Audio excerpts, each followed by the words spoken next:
All right, here we go. Let's see how this cool opening is going to work. All right. Do we have some sound, lights, camera, action, all that fun stuff?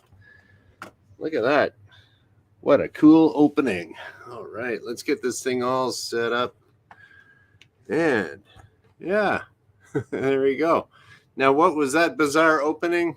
That was an attention getting opening, and because it's a little different. But today in my basement, as you can see, I will be talking about the steps that I just painted over there, and I actually stuck some laminate flooring down for the first time too. Okay, let's get this rig all set up. I wasn't sure if that would work. I had this on my Wi-Fi instead of a usual Cat 5 kind of cable going there.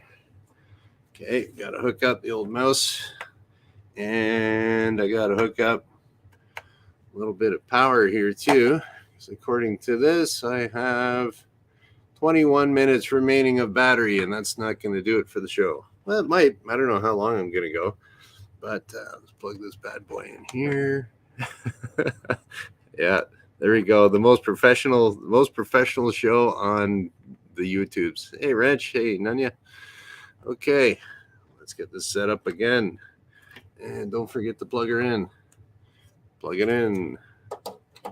All right, we got the juice. We are all good to go. Yeah, so I was doing a little bit of painting over the last few days.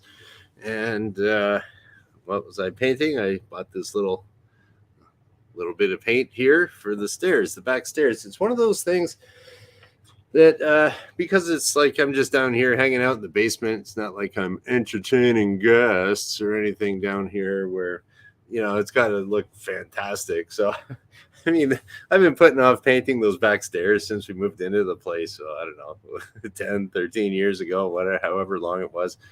And I don't know how long I've been here. Anyways, they get worn out. And they were gray stairs, and then they kind of wore out, so down to the wood. And so I bought some, gray paint. I don't know. The paint expert at the store said, yeah, use this. So that's what I used. And okay, I'll talk about the painting first, and then I'll talk about a little bit of laminate flooring. And so I mean, painting, it's not too hard to do. I mean, you've seen my artwork on this show, so I mean, as far as being a painter, artistic painter, I could never do that. But yeah, I've painted my fair share of buildings. There, houses, walls, steps, things, garage, whatever. Done lots of painting in my life, so that's not too hard. The thing with that is getting it all ready to go. I mean, just slapping some paint on there. I mean, and it doesn't even have to look that great because it's going down here. I used one brush, and it was basically just like a little brush like this, blobbed it in, blobbed it on. There you go, dried up, looked pretty good. And I got my famous dollar store brush. Now that I'm all kind of old and I don't know, old and lazy or something like that, I just get like the dollar store brushes, and then when I'm done, throw them in the garbage. Same with those little, if there's like a roller, a pan for your roller, bucket, the dollar store, throw it in the garbage. Hey, I just like to support my local landfill. But green jobs, picking up all my garbage. So I got the painting. I was using, do I have some tape around here? Oh, well. Just regular, masking tape, get that all ready. But the thing is with stairs going downstairs, like they're pretty dirty, okay, I swept them, then I vacuumed them, and then I kind of gave them a quick wipe with a rag. Good enough. And so that worked. And then because I was still kind of going up and down the stairs to do either the show or play my guitar or whatever I got to do here, I kind of painted every other step first. And once that was dry, I painted the other steps, and then so I could step over and still keep using it. And then so that worked out nice. I've never actually done that before. I don't think, I've painted steps before, but it was like where there's another entrance to the house or something. It just wouldn't use those. So this one, I don't know. I used the every other step technique. That seemed to work for me. But if you don't have longer legs to jump over that stuff, I could say you could probably do half and half. That might work. And so that was my brushing technique. And actually, there was gray. I told him it's like, yeah, I want some basically gray floor paint, something that we're going to be walking on it. This is 100% acrylic enamel, and it says interior, exterior. This is from that's from Home Hardware here in Canada. Whoop, there we go. And I really like our local Home Hardware because it's basically like it's a chain, but it's your local independently owned store.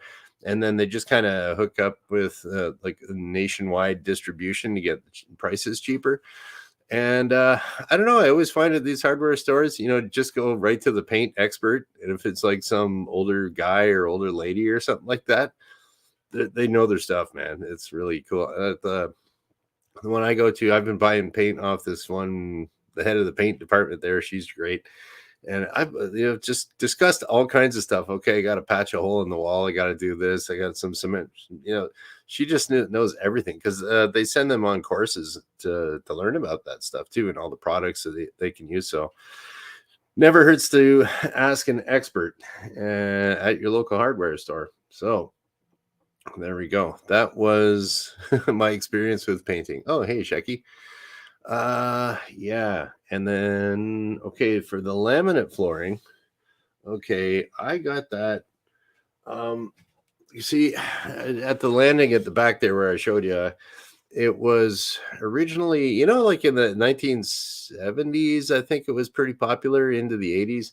There would be like this vinyl flooring that you kind of roll, you'd buy a roll of it. And a lot of people had it in their kitchens, and that you just blob down some adhesive and then you roll it out, and that's your kitchen floor. And then, so that's what was on the back here, but it was all kind of broken up and looked kind of ratty. So I ripped that off, but then there was all this adhesive there too. So I got a heat gun and I was scraping it all off. And I don't know, they had this heat gun. I'll just kind of, what do I got here? Okay, the heat gun. All right, it came with this funny little thing, which is supposed to be used for scraping off adhesive. It doesn't work at all. It's totally garbage. I just ended up using a regular, hang on a sec, a regular scraper like this. And then, I don't know, it's all got this adhesive junk on it still, but yeah, I just kind of heated up the gun and just, you got to be patient, let it get mushy, and then slowly kind of scoop it off, stick it in a cardboard, or I was stuck it in this little plastic bucket. Then I'll just throw that out. So anyways, this pretty useless, this pretty good. So that's my tips there. And I never used never putty knife. Yeah, thanks, Shecky. That's what it's called. Yeah. So I'll show you the cross section of, oh yeah. And so in any of your home remodeling tips or anything like that, just check out a bunch of YouTube videos. That's what I did, and read a few articles if you can. So one of the tips that I got that worked out great, I had to trim up the my laminate flooring here. Oh, made in Germany. German. It must be good. Okay, that's cool. I didn't even know that. But I put some masking tape on it before I cut it. I was using my table saw over here. It's funny with table saws, like most of the time they just use as tables. And I got all my junk over there. I got the lights for the show on here too. And I've used that table, I don't know, just a few times, but it's handy to have if you're doing kind of trim work, finishing work. Anyway, it came in handy for this, but I will tell you some more about the pitfalls of laminate flooring. Ooh, isn't that exciting? So I heard that it's cool to put masking tape on there, and then you mark off where you want with a pencil, and it's easy to see the line to cut because you can see that's a little darker. If you had a pencil on there, it'd be hard to see. So the way this stuff goes together is you got like your little kind of a groove like that. You stick it in like this. You just kind of flop it down. you go at like a 45-degree angle, and then you squish it down like that. Boom. And it sticks together. But I'll show you how that works. It's very, well, it is German, so it's a very interesting way of putting this together. Okay. So this is the way it looks. Let me see if I can do this. So it goes together at a 45-degree angle like that. Ooh, am I going to do a good demonstration? Like that. Okay. And then it kind of folds together like that. So there we go. And you just do that. So now I can see why all these people that are buying all the old houses around here and doing a cheap flip on them, they all stick in this it's pretty standard, right? You get the crappy old house, you throw in the Home Depot kitchen, the Home Depot bathroom, paint everything gray, paint the trim white, stick some gray laminate flooring in there, boom, sell the house for another 20 grand or whatever it is. But yeah, so I mean, I'm not exactly a huge fan of that, but it's just like a low traffic area. It's in the back. And then I cut up I bought some trim too. That's another thing. Okay, I'll show you. This was the original trim that was on there. See, it's been kind of painted over the years, and it's all kind of crappy. But I didn't know that like the newer trim, it's smaller. And it's also like, this is the original one. That's all wood. And then the new stuff they sell is this fiberboard kind of cheap junk, right? And it is, I don't know if I can show you here. It's a little bit smaller too. So you can see the original one. The original one was bigger. This new one's smaller. That was like $18 for a 18-foot length, or $18 for an 8-foot length of it, which is, that's all I got left over for the trim. But I still haven't put the trim on there. But, and that's, I never really have done a whole lot of trim work. And this is, it's really weird to get, you want it to meet up nicely in the corner. So, okay, I won't show you where I screwed it up. Yeah, so, okay. Yeah, so you want it in the corner. So it's going to be kind of like that. Ooh, I don't know if you can see that. So this has to go together, and it all matches up nicely, kind of like a picture frame type deal. But you really got to, I don't know, I messed up the other end on this, so it's kind of like I was thinking, okay, it has to get cut like this, then it has to get cut like that. And then you're kind of rotating it around in your head, and you're looking at it, and you're going back. So I found what was the best thing to do with this type of trim is to actually kind of lay it out. Okay, I want it here. It's supposed to go up here. I'm going to cut it like this and then mark it with a pencil, especially if you're doing some weird trim that goes around the edges. I got a little bit. It's going to be like that. Actually, I got one that has to be, it was going around the edge, so it's actually like that. So it's like, I just found at the end, okay, I'm going to, because I screwed the one up, I'm like, okay, I'm just going to stick it down, mark it, stick it down, mark it. And then, I don't know, I didn't want to go back to the store and buy any more. Didn't want to go back to the store and put, buy any more stuff because I'm cheap. So, yeah. So that was $18. Forget how much my paint was. That was $25, something like that. I don't know. It wasn't really cheap. And then my laminate flooring. Now, if you a way that you can get cheap paint is here in my city at the garbage dump, or what would they call that? The transfer station. So you dump off your garbage there, and then they take it out by truck out to a dump out in the county.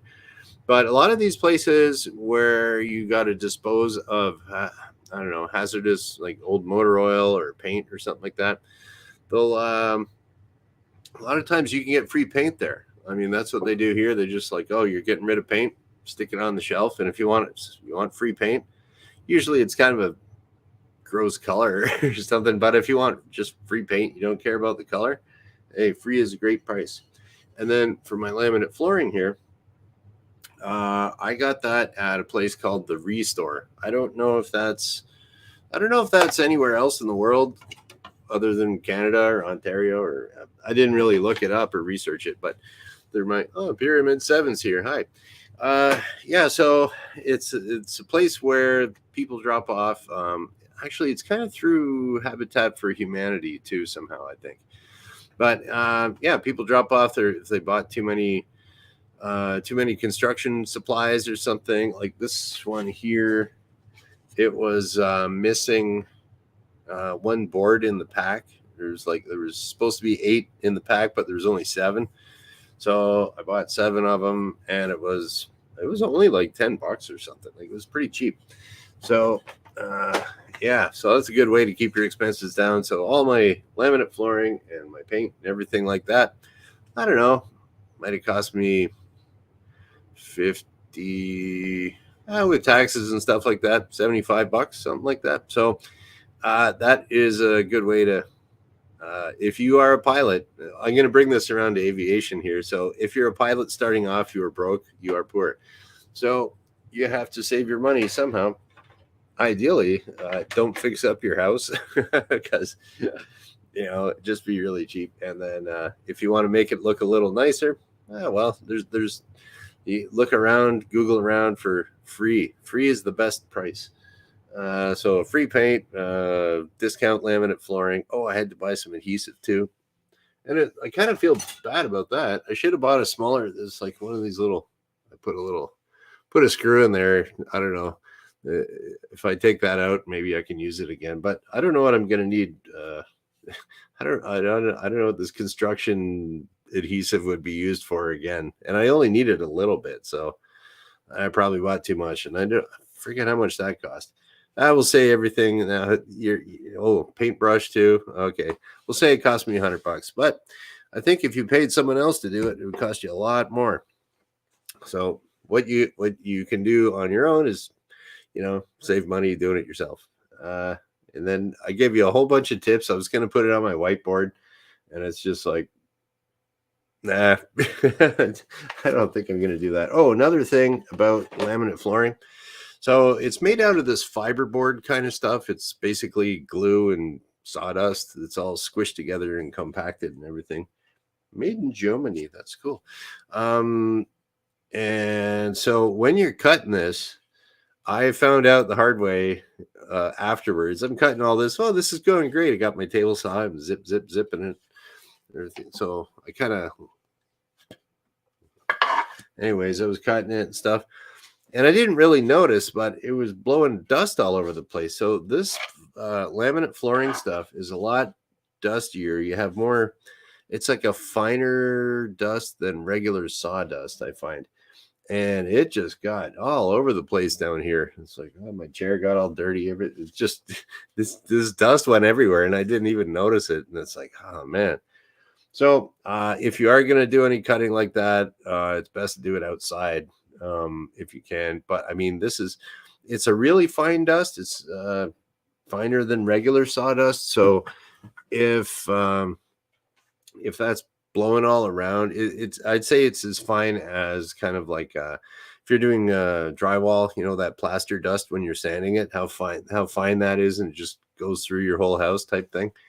That's what this stuff is for laminate floor. So keep that in mind. I don't know. You could have somebody hold. Well, I don't know. Do what you got to do. Ideally, do it outside. Yeah. So, okay. What else do we got to talk about? I don't know. That's about it. I'm glad the job's all done. Well, I still got to put that's what I was going to do for my construction adhesive. I got a little gap at the end here because I screwed it up. So I'm going to blob in some adhesive there and then maybe smooth it over and paint it. Then no one will notice my mistake, maybe. I don't know. But and then another final thing about fixing up your house. Okay. So it's like I'm of a big belief that not to spend too much money fixing up your house, because if you really think about it, you can say you want to do a new kitchen, new bathroom. Okay, I don't know, that can get very expensive if you want to get into real fancy. If your thing is fancy toilets, oh, I need a $3,000 toilet. Okay, you're not going to get your money's worth out of that when you go to sell your house. So that's why I try to keep my home renovations to a minimum. I want things to be functional.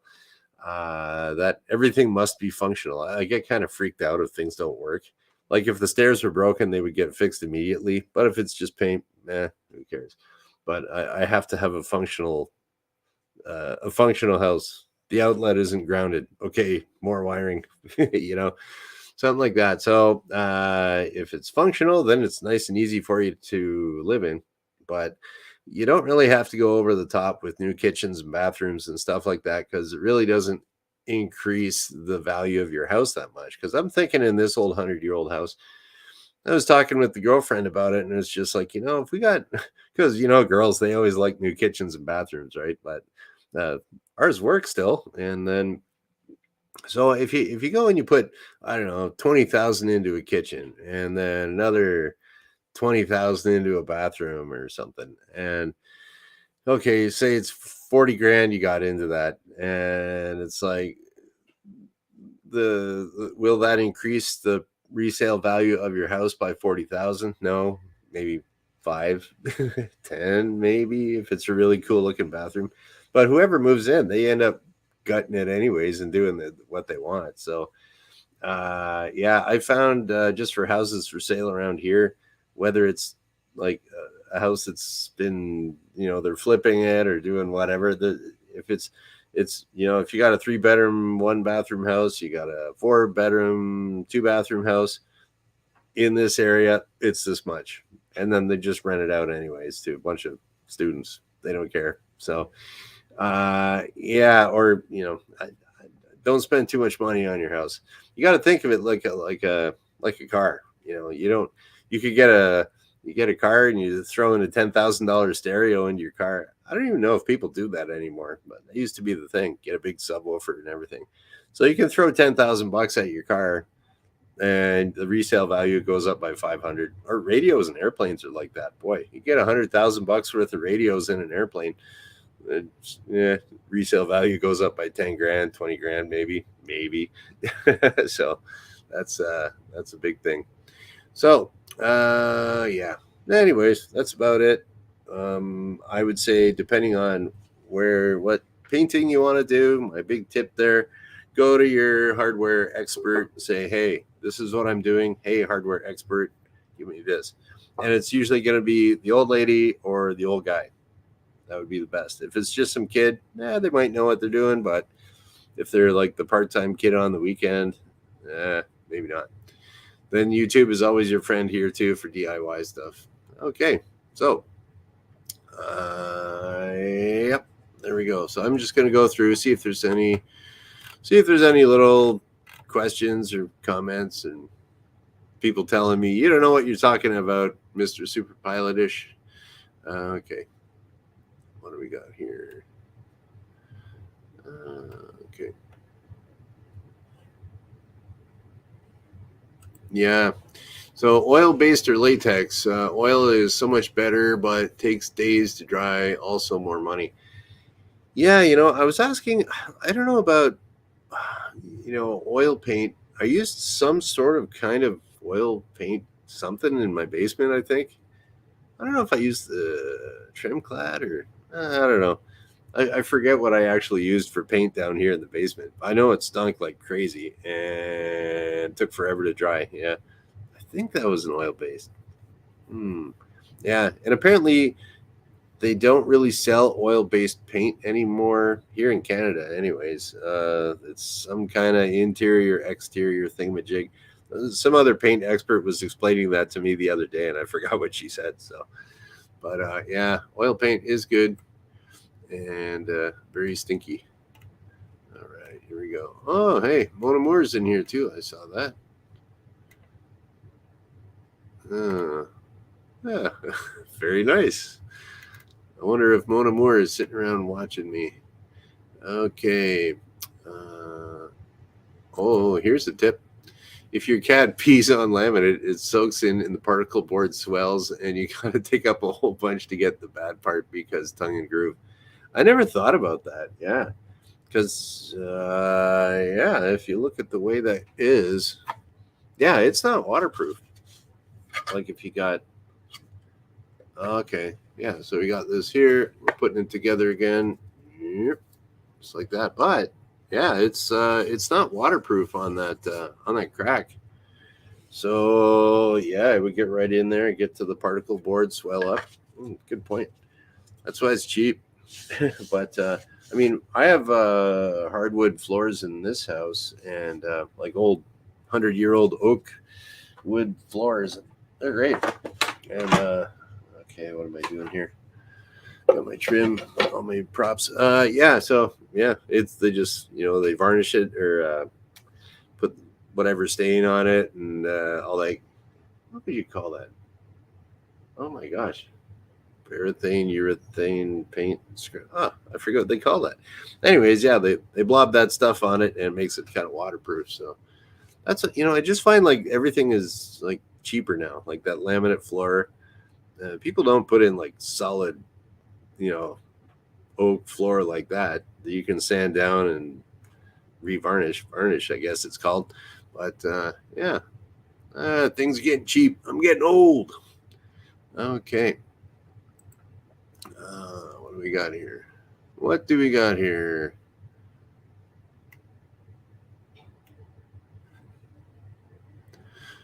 Okay. Oh, here we go. So Shecky also agrees with me there. He helped a pro friend of his, and he measured, and then yeah, Shecky cut it outside. Yep, lots of dust.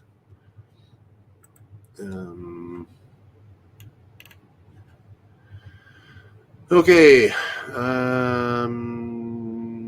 Yep. There we go. And some nice things cost money, and you can't recover that money. No biggie. Yeah, depends on how much money do you got to blow, how much enjoyment will you get out of that thing, whatever thing you're buying. So yeah, everyone's different, and there we go. Okay, so that's about it. Just talking about painting and stuff. It was on my mind. Now I've vented. Thanks for letting me vent. And yeah, those stairs look good. Looking good. Okay. Yeah, so I guess we'll just kind of shut her down there. And wait a minute. Today is Wednesday. Wednesday. Okay, Wednesday. So I will be back on Friday because I do this Monday, Wednesday, Friday at noon Eastern. And we'll just kind of shut her down. So thank you for watching. Bye.